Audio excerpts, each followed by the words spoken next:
Hello, welcome back to our class. I hope that every person is doing well because today I'm going to take you through uh, satisfaction of human wants.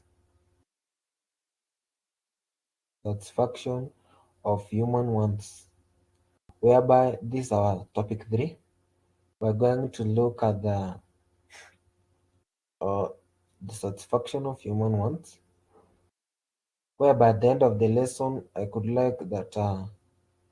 Uh, for you to understand what is to understand the various classification of human wants, types of human wants, goods and services, economic resources, renewable and non-renewable resources, and then scarcity choice. And then we have introduction. Human wants are the desires that human wants strive to achieve by using goods and services. Example are clothes, food, phones, cars, and education.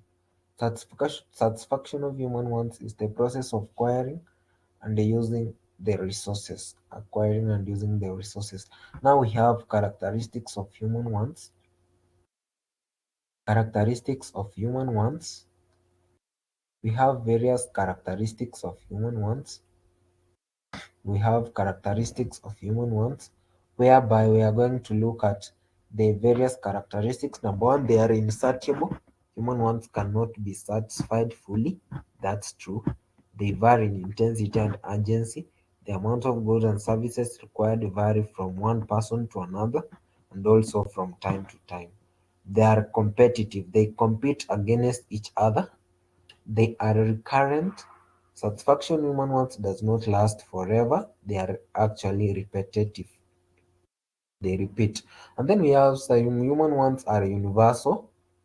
Yeah, some wants are common to all human beings. They are universal. They are habitual. Habitual, we have that's an habit. So habitual is an habit. So we can say that some wants tend to create a habit among human beings. Like now, if you try to buy a kangumu on the road, maybe when you're coming from school, you develop the habit of buying it daily. So you have developed that habit. And then they require resources. All human wants require resources for them to be satisfied. And then we have their complementary. They can be complemented by other goods or by other services. Like you can use a vehicle and then you must fill it. So it's complemented. A pen must be filled with ink for it to work. And then we have types of human wants.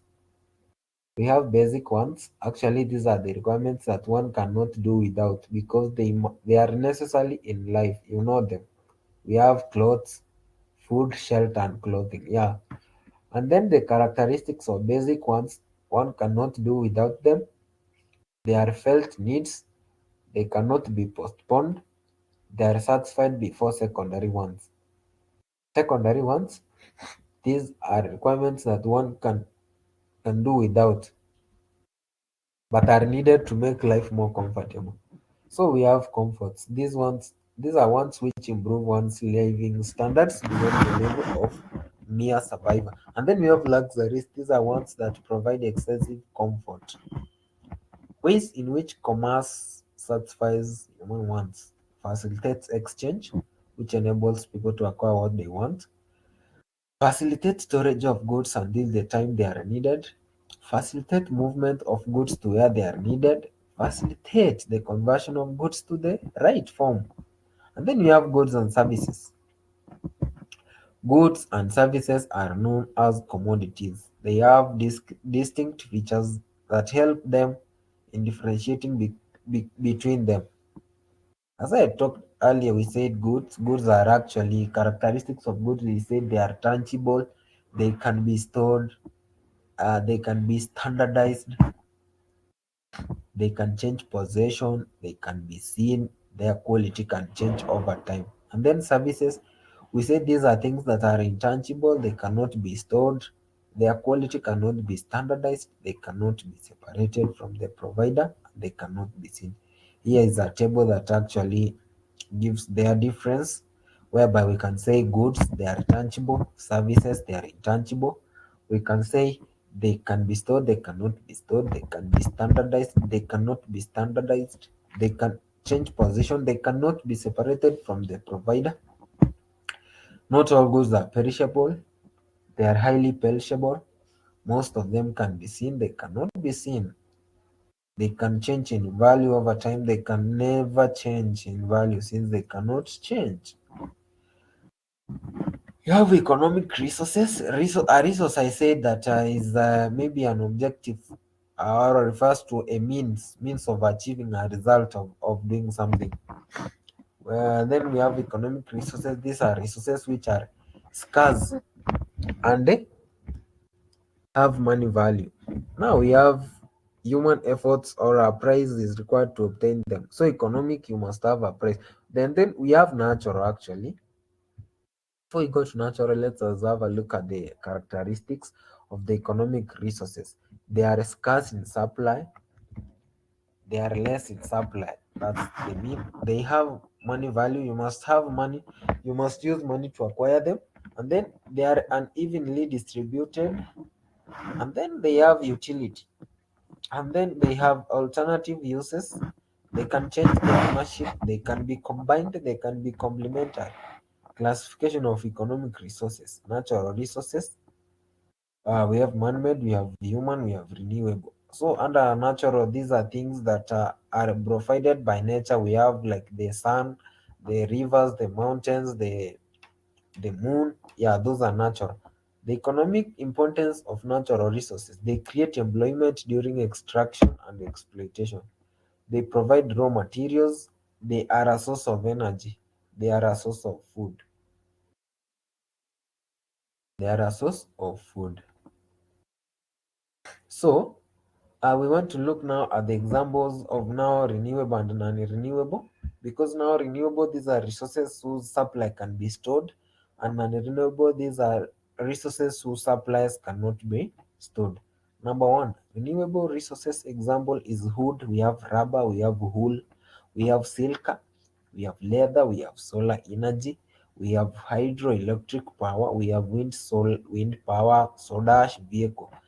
Non-renewable resources whose supply cannot be restored after they have been used. We have coal, we have building stone, we have gravel, we have iron, aluminium, gold, lead, and natural gas. Scarcity. Now, scarcity refers to a limitation in supply of economic resources in relation to the unlimited ones. Choice now is the one, choice is a selection of human wants to be satisfied using the scarce resource. Opportunity cost. This is the value of alternative. This the value or is an alternative of a foregone in order to satisfy an equally competing want. So, uh, having looked at this, I could like us to go and have some basic revision. We want to revision of go get some question. Look at the differences, because most of the people do confuse. They confuse themselves when it comes to difference between non-renewable and renewable. Again, they confuse themselves about the characteristics of economic wants and human wants. So you must be keen and emphasize on this so that you cannot confuse yourself on that. So I could like to wish you all the best, wish you a nice time, so that in our next class we are going to look on what we call, let me check. We are going to look at what we call production. So I could like you to go and read extra on production so that when we meet next, we discuss and then we'll prepare for the notes later. So let me leave you at this point. I want to thank you for the time spent and all that you have done. Thank you very much. Let me now end the class so that we can meet next. Welcome. Thank you very much.